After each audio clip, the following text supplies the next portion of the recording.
Today we're doing another quick build. This is a Micro-ATX case from IONZ. Once again, we're going back to IONZ because I just like the simplicity and the cheapness of their cases. This is the KZ-31 Zenith in black, of course. And we are going to be putting this assortment of computer parts into this case and bringing you along for the ride.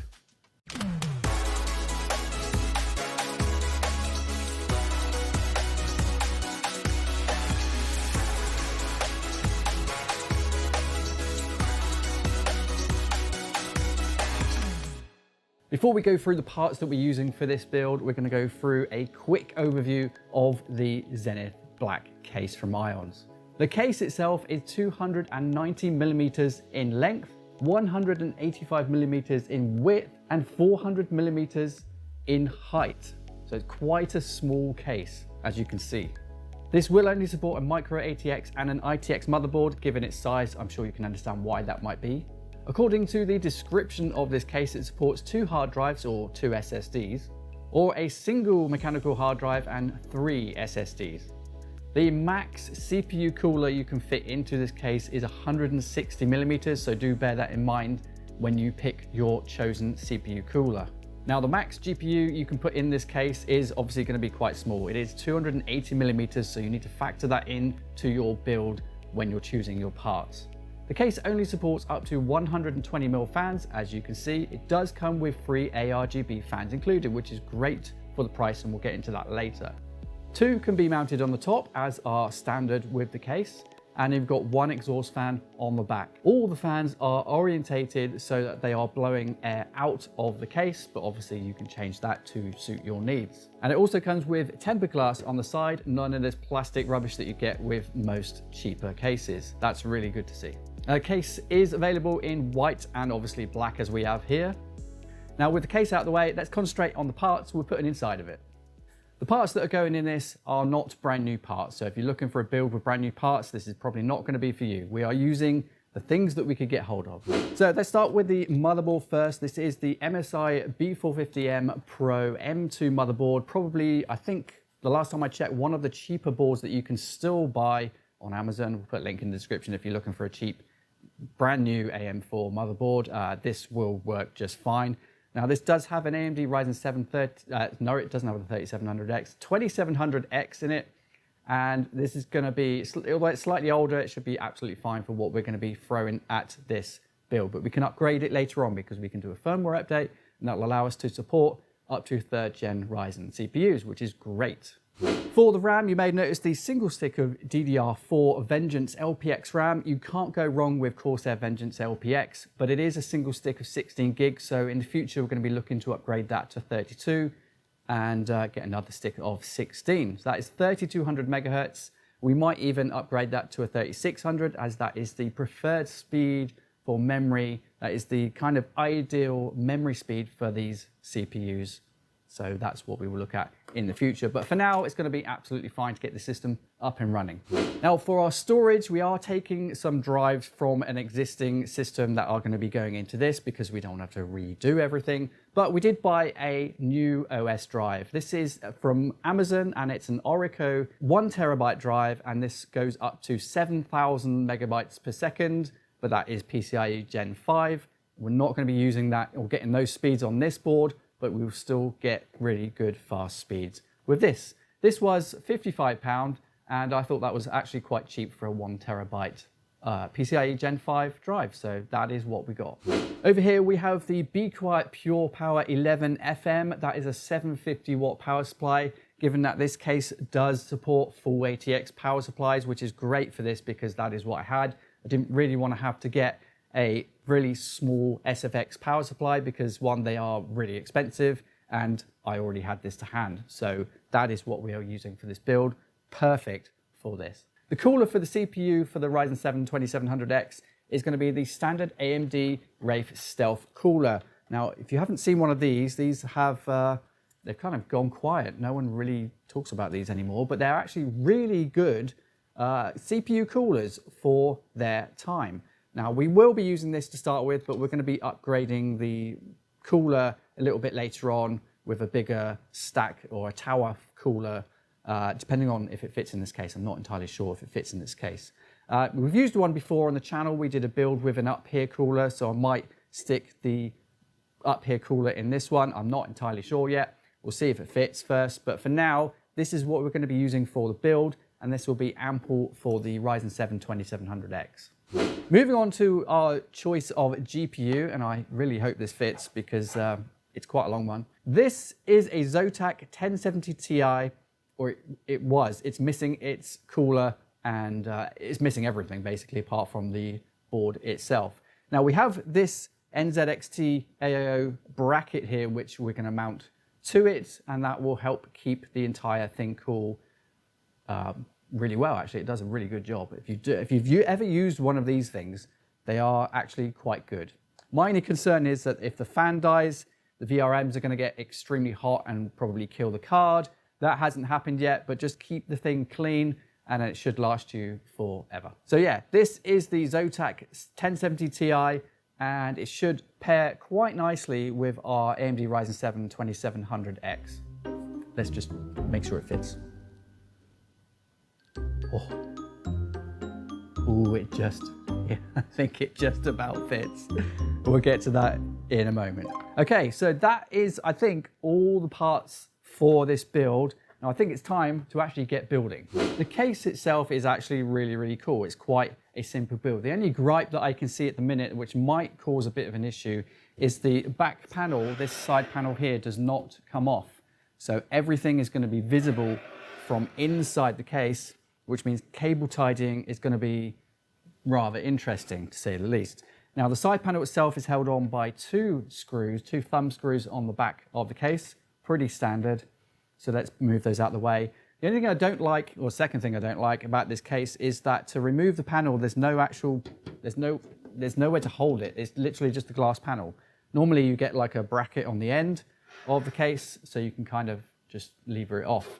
This thing doesn't have that, unfortunately. It has a little tiny bit of metal there protruding inside the case, or the back of the case, and you just push that outwards and it moves the side panel out. Not the best design, but that's what they've chosen to go with. But once you know it's there, it's not a major issue. Just don't forget that the side panel is made to do that. So there you've got the actual screw holes that hold the bracket on, the side panel on, and then that's the metal bit that I was talking about just a moment ago. It does have a cover on it, so we'll do the peel in a bit.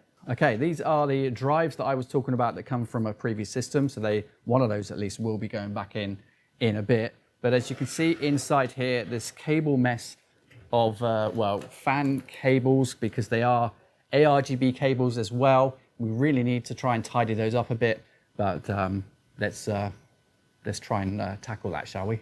Okay, so inside the case, you can see all the cables that we've just spoke about, and you've got a little bag of bits here. So let's get this one taken off, just held in by a simple wire tie. We can get rid of that. We do not want that.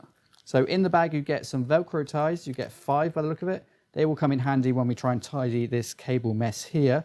So we will definitely be using those. You get a bag of screws, pretty standard that.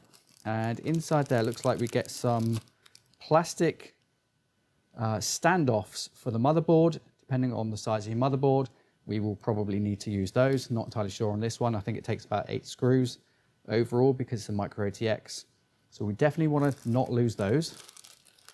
And then you get the bag of screws to actually screw the motherboard down and all that good stuff. So that is it. And then some fan screws there as well. If you've got a radiator on, which we will be, so we will definitely need to use those to screw the fans onto the radiator and then onto the back of the case, which is here. And that is what they are for. So the rest of that is motherboard screws and PCIe screws. We'll need some of those to screw in the graphics card. Okay, this is a bit of a, well, this is always the fun part. We need to be careful of this.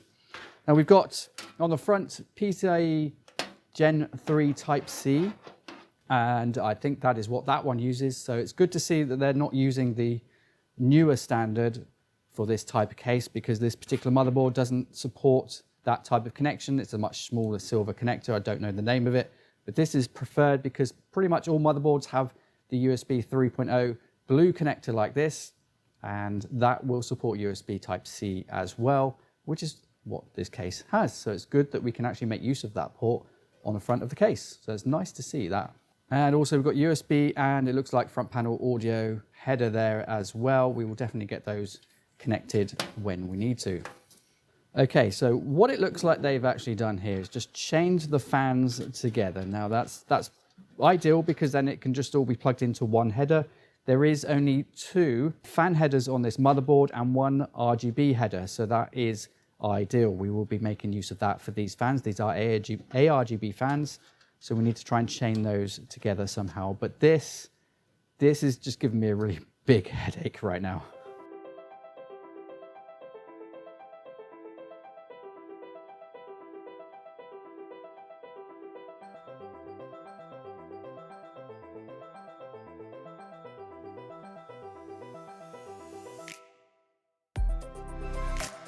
So what it looks like with the fans is that the fan on the back is the one that actually connects to the reset button.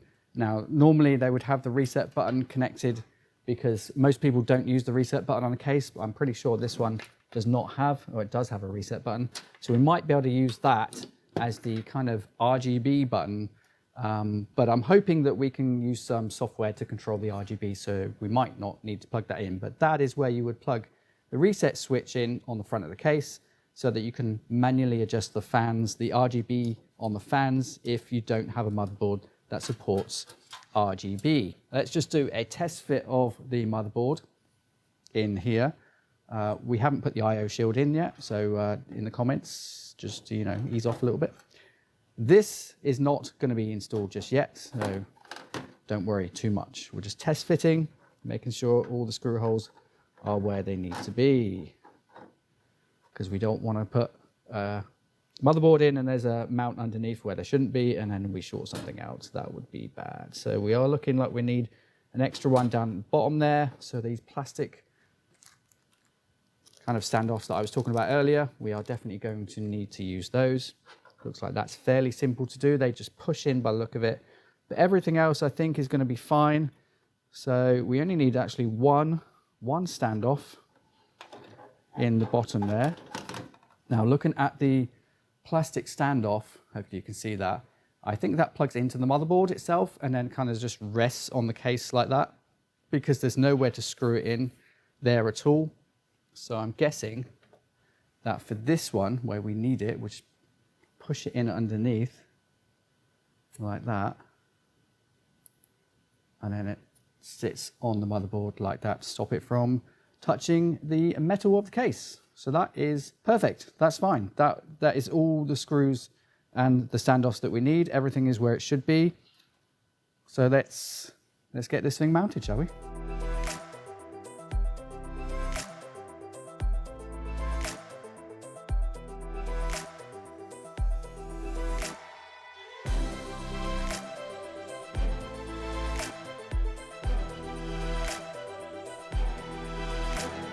Okay, that is the motherboard mounted. Now, I think it's time to get the power supply in there, because I think we're going to have trouble getting the power cables maybe tidily put in there once we get the fans sorted.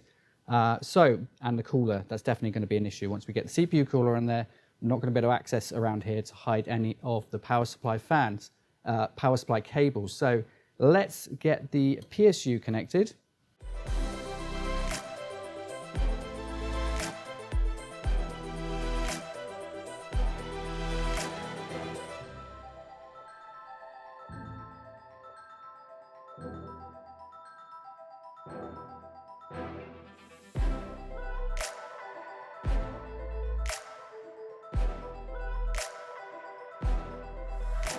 Okay, so that is the Pure Power 11FM from BeQuiet mounted in the case. Now we need to try and route the ATX 12 volt power connector for the motherboard and the auxiliary power for the CPU. And luckily, there is a space down the bottom here where we can poke that through. I should have poked these through first. Little tip to yourself. Yeah, poke these through first before you put the power supply in. Just makes it that little bit easier to do. Okay, so that is the main board power connector connected. let's get the CPU auxiliary power connector plugged in. So we will need that as well. And that one unfortunately has to go all the way up around to the back of the case. Now hopefully it reaches. It should do in this tiny little case. We'll do our best to try and tidy the cable in there and not touch the fans, because we do not want the cables touching the fans when they're spinning. That would be bad. Now once this is in, we won't be able to access this once the CPU cooler's in, so we need to make sure that this is properly connected when we're plugging it in. And you should hear it click like that. And that means it is in, but just do a visual check. Make sure there's no gap between the connector and the motherboard. If it's nice and connected, you won't see any gap there at all, which is great, because that is what we can see. Literally nothing. So that's good. There we go. Yeah, that's not bad. That fits under the motherboard, under that connector there. And that is perfect for what we need. We can probably tuck some of this cable back through into this area here, which will be visible from the case, but it's fairly, I think it's slightly darker glass than normal. Yeah, so on the bottom it's got the darker bit, so you're not actually going to see too much in there. Hopefully that masks all the cable mess that will be hidden in this section down here.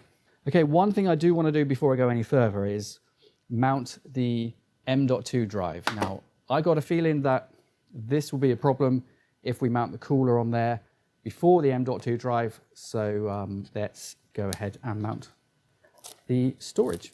I'm also hoping that this comes with a screw to mount it onto the motherboard, because I've just noticed there's no screw on the motherboard for the M.2, and I'm pretty sure I don't have a spare one to hand. So please let there be a screw in here. There's a bag. Yes, there we go. There's a screw. We're saved. That is awesome. And it also comes with that. Oh, it comes with, that's actually quite impressive. So this is the Orico 1 terabyte drive, and not only does it come with the drive itself, which looks quite nice in that goldy, shiny gold color there, it also comes with a heat spreader, with a heat pad, and a heatsink, because running these at Gen 5 will make them get hot, or fairly warm anyway, and it's always good to keep it as cool as possible. But we will put it on for this build anyway, because it doesn't come with its own kind of heat sink on there, so we will be using that. And it also goes with a screwdriver.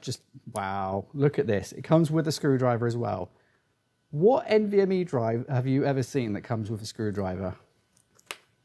Look at that. With a rotatable end. That's actually really, I'm really impressed. It's not often I get impressed. Actually, it's fairly often I get impressed.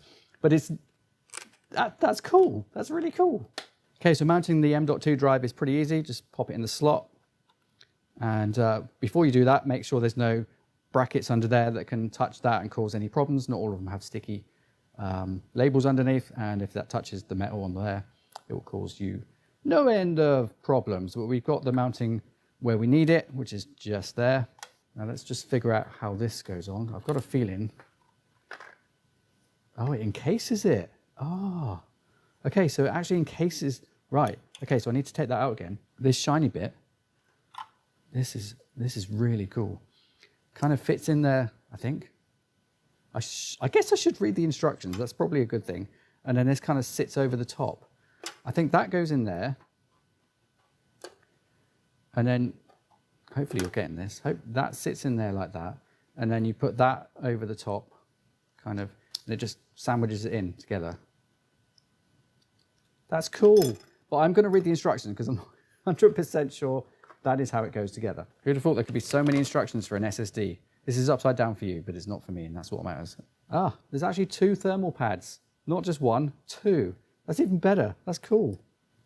Okay, so that's thermal paste on that side. Thermal paste, thermal pad on that side. We'll take off the plastic cover on that in a moment. Let's get the one, I'm assuming we put one on the bottom as well. It looks like we do, so let's do the bottom as well. We might as well use it. We've got it to use. There's no point not using it. So that is the M.2 drive sandwiched in between the bottom silver bit and the heatsink on the top.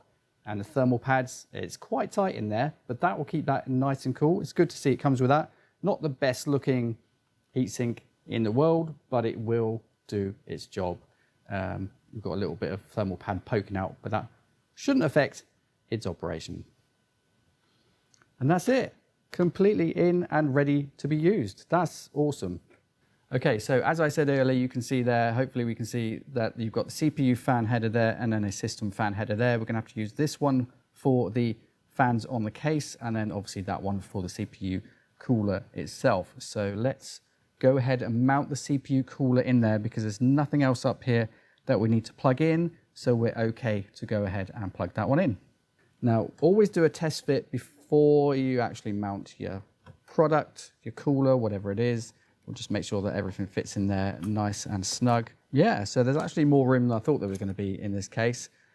With the cooler mounted in there like that, and the CPU fan header is down there, so that will plug into that one down there. We can tuck the cable underneath those fans out of the way, and the RGB cable or connector on the motherboard is down in this corner anyway, so we need to be able to plug in all the fans and the RGB for this one all together in one go.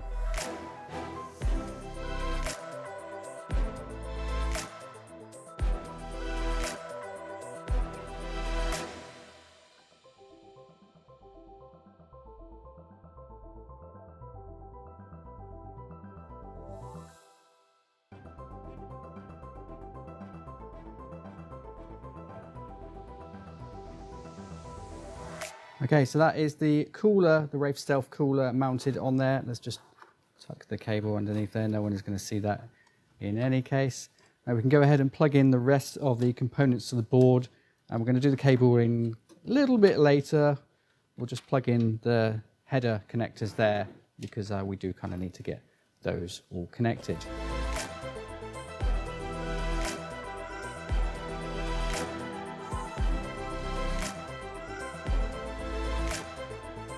Okay, so one little error on my part, or one of many probably, is that I should have put the cables through the hole there before I mounted the PSU, because the PSU is actually in the way, and the USB 3 header connector, because it's so large, won't fit through the gap behind the power supply. So I'm going to have to remove the power supply and then pull the cables up through for the USB 3 blue connector there, because it's so large.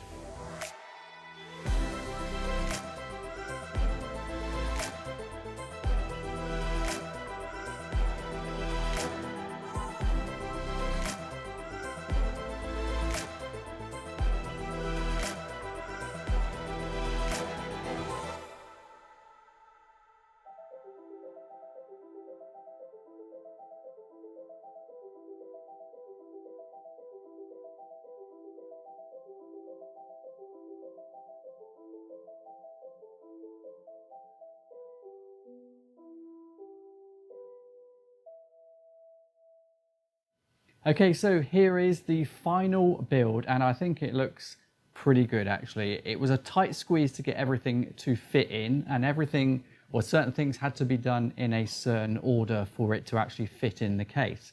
The 1070 Ti, you can probably see, and you see from B-roll shots now, that there is no backplate on it. We had to take that off to actually get it to fit in.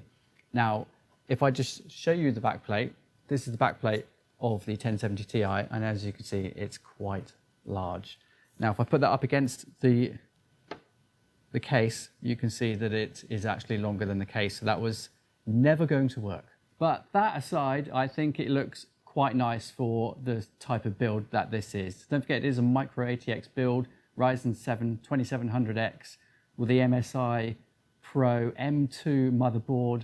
One thing to note with that though, if you're going to go for this case and you're going to go for that motherboard specifically, then you're going to have a problem connecting the fans. The motherboard doesn't support the 3-pin RGB connector. It only supports the 4-pin ARGB connector, which is not ideal because we can't plug them in basically.